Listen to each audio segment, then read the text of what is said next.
noite, minha gente querida, muito bem-vindos. Eu estou viajando, por isso que ontem nós não tivemos estudos, nem prece,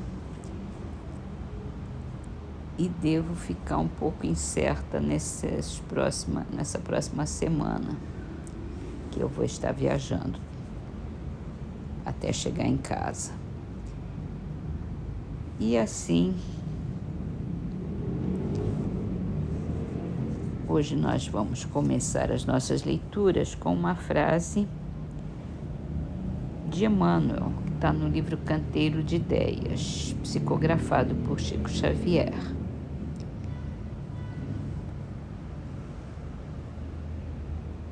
Nada te desanime, Deus te guarda e te vê.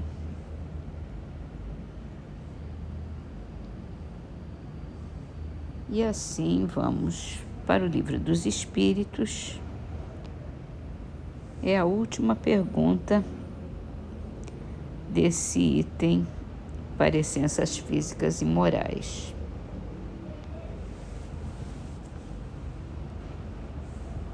A gente leu da última vez, anteontem, se o espírito conservará traços de caráter das suas existências anteriores. E agora Kardec pergunta: e das existências pretéritas, o espírito conserva traços nas existências posteriores? O novo corpo que ele toma nenhuma relação tem com o que foi anteriormente destruído. Entretanto, o espírito se reflete no corpo.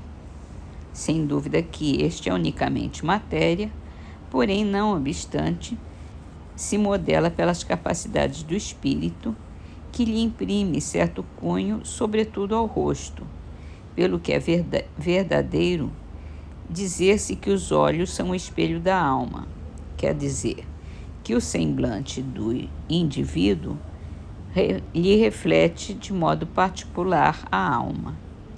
Assim é que uma pessoa excessivamente feia, quando nela habita um espírito bom, criterioso, humanitário, tem qualquer coisa que agrada, ao passo que há rostos belíssimos que nenhuma impressão causam, que até chegam a inspirar repulsão.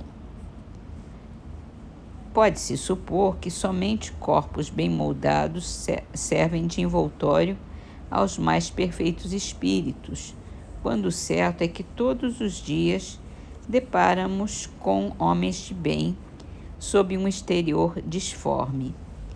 Sem que haja pronunciada parecença, a semelhança dos gostos e das inclinações pode, portanto, dar lugar ao que se chama um ar de família. E Kardec faz aqui uma nota. Nenhuma relação essencial guardando o corpo que a alma toma numa encarnação com o de que se revestiu em encarnação anterior, visto que aquele lhe pode vir de procedência muito diversa da deste, seria absurdo pretender-se que numa série de existências haja uma semelhança que é inteiramente fortuita. Todavia, as qualidades do espírito frequentemente modificam os órgãos que lhe servem para as manifestações e lhe imprimem ao semblante físico e até ao conjunto de suas maneiras um cunho especial.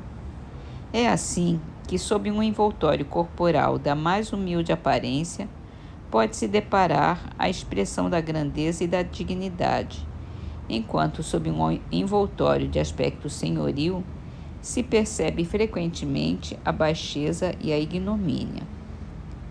Não é pouco frequente observar-se que certas pessoas, elevando-se da mais ínfima posição, tomam sem esforços os hábitos e as maneiras da alta sociedade. Parece que elas aí vêm a se achar de novo no seu elemento. Outras, contrariamente, apesar do nascimento e da educação, se mostram sempre deslocadas em tal meio. De que modo se explicaria esse fato, senão como reflexo daquilo que o espírito foi antes?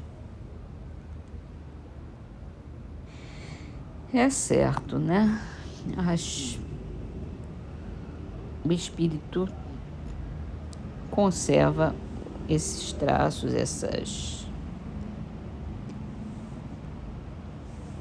esse modo de agir mais do que a aparência física. No livro que é o Espiritismo, hoje a gente também lê a última pergunta desse item da alma, no capítulo da solução de alguns problemas pela doutrina espírita. A pergunta anterior tinha sido qual é o estado da alma em sua origem, e Kardec fala da evolução do espírito, a princípio numa infância sem vontade própria, e depois o livre-arbítrio se desenvolve ao mesmo tempo que as ideias. E aí vem a pergunta: a alma fez esse progresso no estado de alma propriamente dita ou numa existência corporal precedente? Quer dizer, ele está perguntando se existe evolução fora da matéria, né?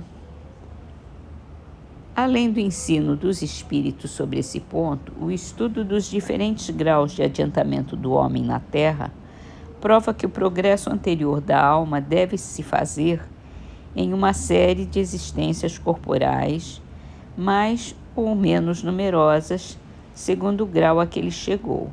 A prova disso está na observação dos fatos, que diariamente estão sob os nossos olhos. Exato, porque é aqui na matéria que a gente espia e prova os nossos conhecimentos, os nossos débitos, espia os débitos e prova o que a gente aprendeu.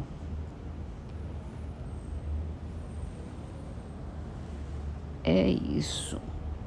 Então vamos terminar nossas leituras voltando ao livro Canteiro de Ideias, e a frase agora é de André Luiz. Atenda aos seus encargos tão bem quanto se lhe faça possível.